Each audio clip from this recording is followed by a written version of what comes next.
Ассалаумағалейкум, құрметті ауылдастар, қандастар, ауыл арнасының құрметті көрермендері. Сіздермен жас ағартушы, мен Ернар Маратбекұлы. Құрметті қандастар, мен өте маңызды шешім қабылдадым. Ауыл арнасы өзінің атауын ауыстыратын болды. Бұл шешімге мен не үшін келдім, дәл қазір оны сіздерге түсіндіретін боламын. Жалпы ауыл шаруашылығы, кейіннен ауыл арнасы 3 жылдың ішінде соңғы Қазақстан бойынша, ауыл шаруашылығы бойынша өте пайдалы білімдері сіздермен бөлісті. Және соның арқасында Аллаға шүкір, біз Қазақстан бойынша вермитехнология саласының дамуына, сол арқылы көптеген жерлеріміздің құнарлануына, көптеген қандастарымыздың табиғи өнім тұтынуына себепкер болдық. Дегенмен ауыл арнасы өзінің атауын ауыстырып жатыр, және ол атау бұдан бұлай Ойлан Қазақ деп аталады. Неге Ойлан Қазақ деген атауға ауыл арнасы өз атауын ауыстырып жатыр дегенге келетін болсақ, бұның жауабы мынада. Жалпы біздің елімізде мәселелер өте көп, және ауыл шаруашылығын дамыту үшін ашылған осы біздің арнамыз сіздермен бірге 3 жылдың ішінде сіздердің қолдауларыңызбен, сіздердің лүпіл басуларыңызбен, пікір жазуларыңызбен, бөлісулеріңіздің арқасында өзінің біраз даму деңгейіне жетті. Бірақ ауыл шаруашылығы экология, экономика, ғылым, білім сияқты салалармен тығыз байланыста. Және олармен бірге дамымаса, ауыл шаруашылығы саласы жеке жалғыз өзі ары қарай дамымайды. Сол себепті мен Ойлан Қазақ деген атауды қою арқылы ауыл шаруашылығын осы басқа салалармен біріктіре отырып дамытамын деп шешім қабылдадым. Және де басқа салаларды да дамытуымыз өте қажет. Неге? Себебі басқа салалар дамымаса, онда ауыл шаруашылығы да дамымайды, тиісінше біздің мемлекетімізде еш нәрсе дамымайды. Өйткені біздің бұл айтып отқан салаларымыз бір-бірлерімен өте тығыз байланысты.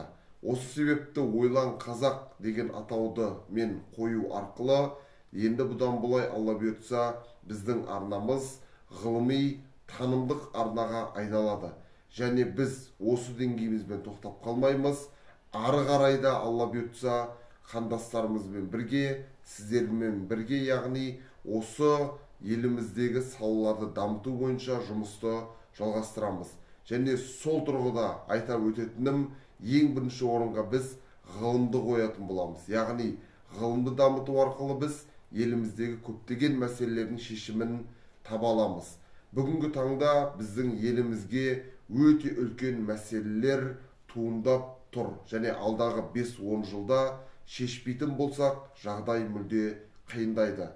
Бұл көпшілік айтатындай ұшындыру немесе қара аспанды төндіру емес. Бұл факты саланың сарапшыларының, мамандардың айтып жатқан сөздері. Сол себепті, құрметті қандастар, біздің елімізде туындап жатқан су тапшылығы, жердің құнарсыздануы, қоршаған ортаның, ауаның, топырақтың радиоактивті, биологиялық және химиялық ластануы, тұрмыстық қатты қалдықтардың жиналып қалуы сияқты экологиялық көптеген мәселелердің шешімін осы ғылымның көмегімен ғана шеше аламыз. Енді Ойлан Қазақ деген атау қандай мағынаны береді? Жалпы бүкіл әлемді өзгерткен көптеген ғылыми жаңалықтарды ашқан ғалымдар ол жаңалықтардың барлығын ойланып ашқан. Көптеген инженерлер ол өнертабыстарды ойланып тапқан. Әлемді өзгерткен алпауыт корпорациялардың басшылары идеялар олардың бастарына ойлану арқылы келген. Сол себепті ойлану бұл бүкіл мәселелерді шешуге алып баратын бірден бір дағды. Саясаткерлер де тарихты, мемлекетті дұрыс шешім қабылдайтын кезде, ойланған кезде ғана қабылдайды және сол арқылы әлемді өзгертеді. Сол себепті әрбір қазақ ойланатын болса, Алла бұйыртса, біз еліміздегі мәселелерді шешіп, елімізді ары қарай дамыта аламыз. Сол үшін ойлан қазақ деген атауды мен қойып отырмын.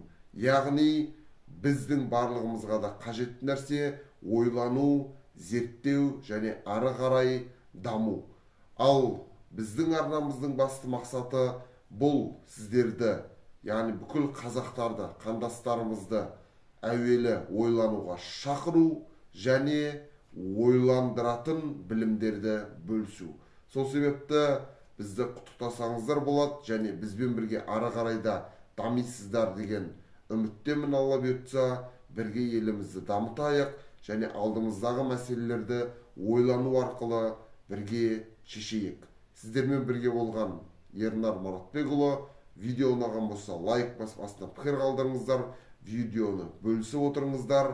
Әрбір қазақты ойландыратын, ойлануға шақыратын білімдерді бірге алайық, біліп алайық, биіктерді бірге бағындырайық. Келесі кездескенше сау сәлеметте болыңыздар.